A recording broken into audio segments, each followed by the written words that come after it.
I'd like to take you into a dynamic work environment where everybody is in control of what they're doing. Nobody's waiting for an order for the next thing to happen. What you're looking at is a SEAL team arriving on board the Santa Fe. They're fast roping down the helicopter. The guys in orange are the ship's crew. My job would have been the guy at the hatch there helping the SEAL team get down on board. Nobody's waiting to be told what to do. There's no time. And even if we wanted to have the captain tell us what to do, if you've ever been that close to a helicopter, you know how loud that is. Very difficult to hear. And this is the captain's view.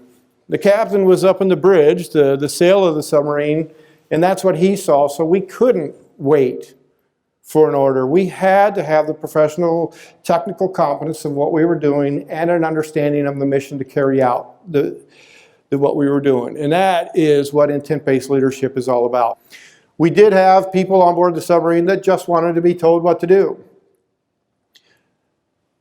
David had carte blanche. Replace who you want to replace on the crew.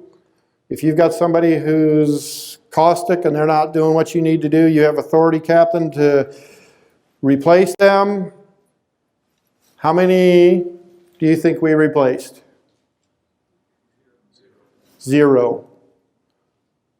The very same crew that manned the Enron of submarines a year later was the best crew in the Pacific Fleet, and 2 years later was the best crew in the United States Navy. The very same people. I'm standing in the presence of excellence and heroes that maybe you haven't seen from some of these people yet. When you stop telling people what to do, that's the moment that you start developing leaders. As long as you're telling them what to do, they're only waiting for you to tell them what to do. The onus for the mistake still rests on your shoulders. Those were David's senior chiefs, the middle management guys. That's John Larson, the 1, 2, 3, 4, the fourth in the picture, a couple of other senior chiefs. They refer to us as the senior chief mafia. We executed the things that needed to happen on board the submarine. But with the I intend to, the psychological ownership shifted to our shoulders. And it was incredibly powerful. Empowerment, I'll use the word a couple times, but it's a different E word that we used on the submarine. And we called it emancipation. When David did that with us and gave us the control to do the things that we knew that we needed to do, it was like somebody came in and cut the chains free. And we were freed up to go do what we needed to do. Dr. Covey heard what was happening, wrote about us in the 8th Habit, contacted the Navy and said, I'd like to go out and observe what is happening on the Santa Fe. So we took Dr. Covey to sea for a day. We took him from Oahu to Maui. This is where we anchored off of Maui. At the end of the day, Captain Marquet and Dr. Covey were sitting up there on the top discussing the day's events.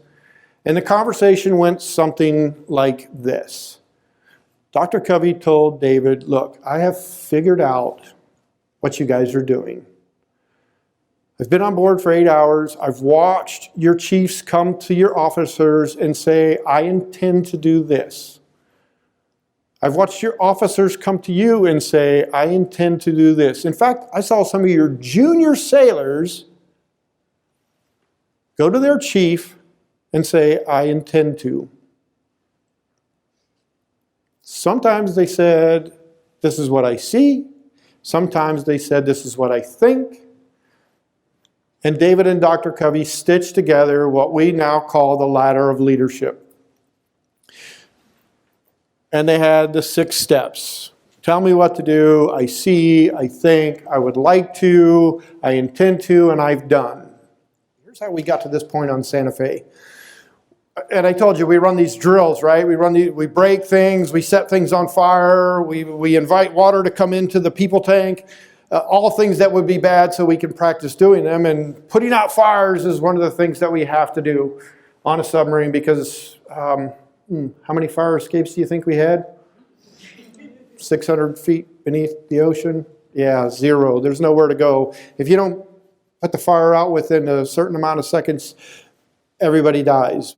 We couldn't get the hose there on time, and we were sitting down trying to figure out what was going wrong. What happened? Why were we slow? Why were we late? And here's how it went.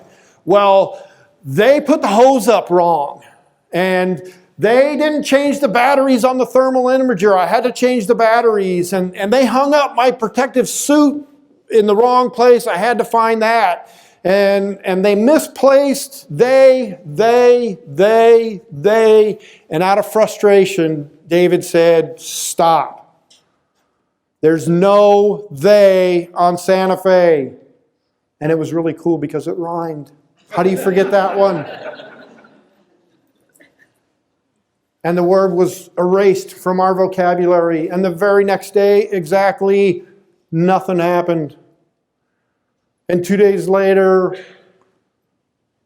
I was standing with the captain, and he was talking to the engineer about equipment that they were repairing. And the engineer started to talk about the supply department, and he started to say, and he stopped and he said, we haven't been able to acquire their part yet. And then a week or two later, we heard young sailors refer to the chiefs as we. And then we heard the chiefs talk about the officers as we. And then we heard the weapons department talk about the engineering department as we. And it's like they was gone. About 9-10 months after we made this rule on board the Santa Fe, we had inspectors down. And the senior officer on board sat down with the captain and he said, David, I have never seen a culture of teamwork like what you have on the Santa Fe. And David was like, what are you talking about? We don't have a culture of teamwork. We have a rule. And the rule is there's no they on the Santa Fe. You can't refer to anybody else as they. It's we. It's not those guys in accounting. It's not those guys in marketing. It's not those guys in claims. It's we. And David said, we don't have a culture of teamwork. We have a rule. And then the light bulb went off. That rule resulted in a culture of teamwork that other people in the submarine force had never seen before. We had guys that would normally not spend time together off the ship. When we pulled in, they were together all the time. Weapons guys with engineering guys, supply guys with navigation guys. All these people who were always pointing the finger at each other were now we. And we're this strongest core group. The culture had changed so significantly that the man in the lower right corner, if you have the longest hair in your pair, I want you to share with your partner something very significant that's going on in your life right now. And of course, that's going to depend on what your relationship is with that person. But I want you to share, maybe you're heartbroken about Carolina not winning the Super Bowl. I don't know. But I want you to share with them something important that's happening in your life right now. And that's the long-haired person. If you're the short-haired person, here's your directions. I want you to ignore them. I want you to play with your phone, read the screen, read your workbook. I don't care what you do as long as you ignore them. Okay? And then after 30 seconds, we'll swap roles. Then the short hair will tell their story, and the long hair, you get to ignore them. In one word, what did it feel like when you were telling your story and you were being ignored? Just one word. What did it feel like? Here's the lesson. This is how you felt in an exercise. An exercise where you knew that you were going to be ignored. In fact, you knew so well because if you were the second person, you were planning already how to ignore them. But this is how we feel when we're not listened to. How do things go at work?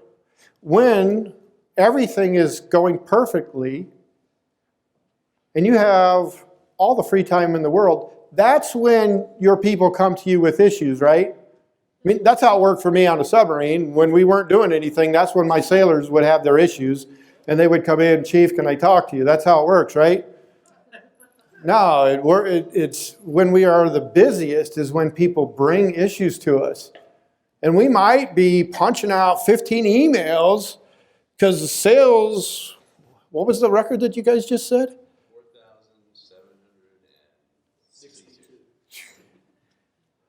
It's when you're busy like that is when people come in with problems, and we're working away on that. And Charlie, you're up front, so you get picked on, sorry.